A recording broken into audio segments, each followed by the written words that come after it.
falando de bolsonarista, o deputado Eduardo Bolsonaro disse que a eleição do Trump fez o Hamas pedir arrego. Foi mesmo? Típico da linguagem, Foi né? mesmo, Dos Bolsonaro. O deputado afirmou que a recente eleição de Donald Trump lá nos Estados Unidos teria levado o grupo Hamas a pedir arrego. Segundo o deputado, a vitória de Trump representa uma mudança significativa na política internacional, trazendo consequências para grupos extremistas. Vamos conferir essa fala aí do bolsonarista? Esse aí é o número 3? É o 03, né? Esse é o 02. Esse é o 02. Então, ou melhor, é o 03 É o mesmo. 03. É o 03. É o zero à esquerda. Zero à esquerda. Mais um 0 à esquerda.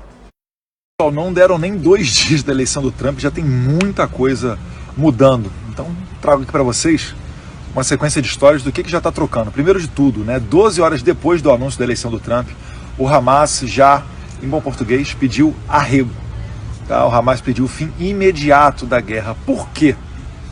Porque todo mundo ali do Oriente Médio sabe que quem financia esses grupos é o Irã. Hamas, Hezbollah, vários outros grupos terroristas, é o Irã. E o Irã tem como pauta de vida exterminar Israel. É por isso que muita gente fica por aí, a solução de 2 estados, a solução de 2 estados. A solução de 2 estados nunca vai adiante, porque Hamas nunca vai aceitar isso. E outros grupos palestinos também jamais aceitariam. Eles querem, na verdade, aniquilar Israel. É por isso que eles ensinam seus filhos que a meta de vida é o quê? É matar um judeu. Quando o moleque faz 12, 13, 14 anos, às vezes até pega uma faca, vai para Israel, que Israel aceita receber pessoas da faixa de Gaza para trabalhar todos os dias e comete atrocidades. Então todo mundo sabe disso, inclusive os países árabes do Golfo ali, tá? Arábia Saudita, Kuwait, Omã, Bahrein, Emirados Árabes, todos eles sabem disso. É por isso que eles, inclusive, começam a dialogar com Israel.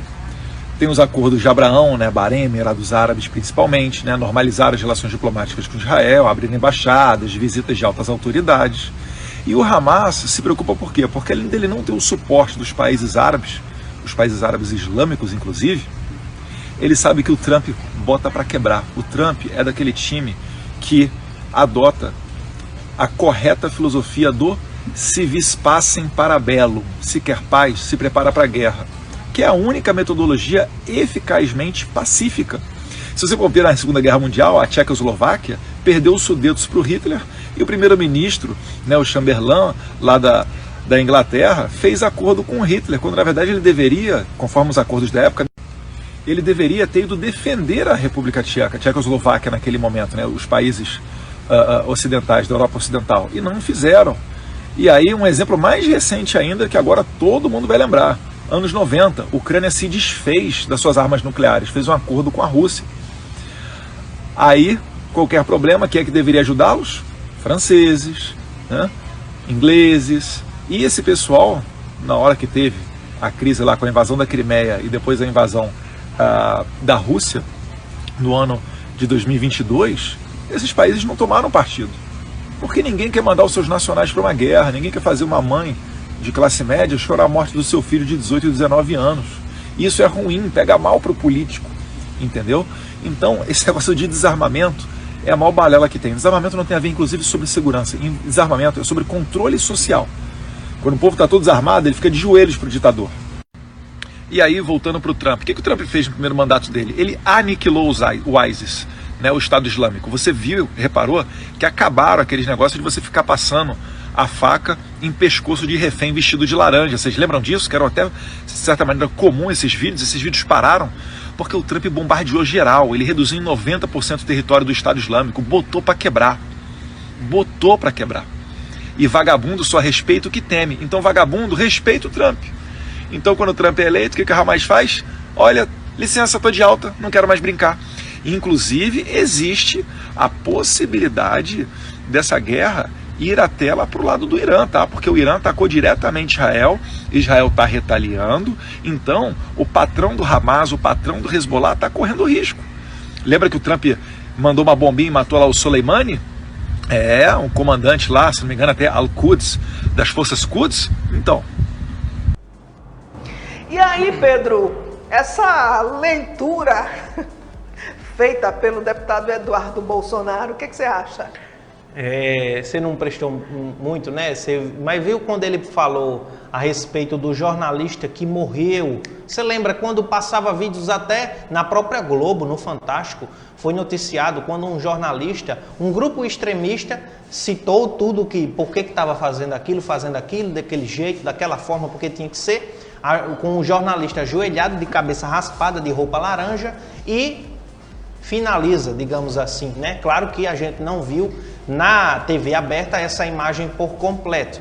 Mas a fala do jornalista naquele momento é que foi muito mais profunda. Quando ele diz que não culpava era o grupo extremista, não. Culpava era o país dele que tinha mandado ele lá para morrer. E o país dele em questão era os Estados Unidos. Eu acho que Eduardo Bolsonaro não está lembrado disso daí não, né? O problema é que quando eles fazem uma leitura da forma grosseira como eles enxergam. Exato, porque aquela morte daquele jornalista feita por aquele grupo extremista foi uma forma de protesto. Que forma de protestar, né? Mas enfim, foi uma forma de protesto daquele grupo extremista, mostrando exatamente o que tinha de contra o Ocidente. Eu acho que vocês lembram disso. Quem não tiver amnésia ou quem não tiver mau caráter, lembra muito bem das falas do jornalista quando diz a respeito disso. Agora deixa eu dar uma pequena atualização informacional para o deputado, que além do senador Cleitinho, é outro que eu acho que não está fazendo nada que preste dentro do Congresso. Mas, deputado, primeiro que independente se Trump ou Harris tivessem ganho a eleição dos Estados Unidos, o conflito lá em Gaza continuaria. Essa que é a verdade. Porque Kamala Harris... Pedro, deixa que eu me entendo por gente. É que a gente assiste as guerras no mundo. É algo há mais de 3.000 anos esse conflito que envolve... Mas eu não tenho esse tempo todo, não. Por favor, não, eu disse claro, a você, né? que eu acompanho desde a Guerra do Golfo para cá. Ou seja, é antes de Cristo que ocorre esse tipo de conflito entre Palestina e as pessoas que queriam fundar à época Israel, né? Queriam fundar o Estado de Israel. Há muito tempo, porque a Palestina hoje ela está bem resumida, mas aquele território ali completo da Cisjordânia, a maioria era palestino, não era israelense, né? Vieram depois acho que o professor Bellarmino trouxe inclusive um vídeo muito bem explicativo e a gente divulgou aqui no Manhã de Notícias à época. Tem esse vídeo, procura no canal do YouTube da gente que tem esses vídeos do professor Bellarmino explicando muito bem como foi a ocupação gradual de Israel nesses territórios palestinos. Ou seja, uma guerra que vem se perdurando por mais de 3.000 anos. Isso vem acontecendo. Mas, voltando para o fio da meada, independente de Trump ou Harris ter ganho, o conflito continuaria. Essa que é a verdade. Nada muda, na verdade. Viu? Essa que é a verdade. Porque os Estados Unidos é tipo aquela coisa.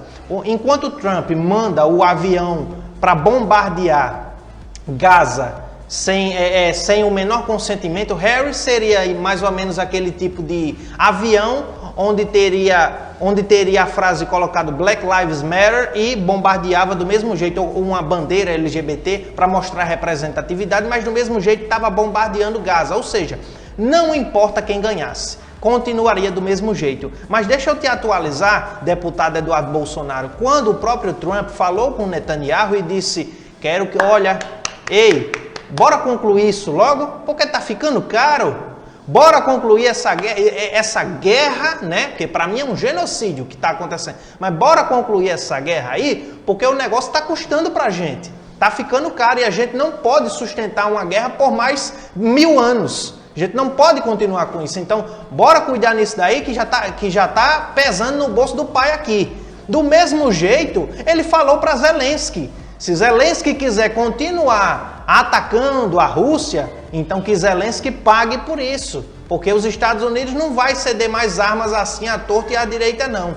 Ou seja, apesar de Trump ser a favor de Israel, dos Estados Unidos ser Israel, tem a base israelense lá, enfim, apesar dos Estados Unidos ser a favor de Israel, Eles não querem continuar demandando bufunfa, dinheiro ou o poder bélico deles todo lá para Israel, não, para poder atacar grupo Hamas, Gaza, quem quer Hezbollah, quem quer que seja, quer que resolva. Ou seja, se atualize, deputado, porque conflitos internacionais não é guerrinha entre Lula e Bolsonaro como vocês fazem aqui no Brasil, não. Pois é, né? Deixa eu só fazer o complemento aqui da fala que eu tive para poder falar para o pessoal, né? Para depois não sair por aí dizendo que eu estava falando que era grupo palestino que fez o assassinato, né? Fez a decapitação do jornalista James Foley. Isso aconteceu em 2014, para quem não está lembrado,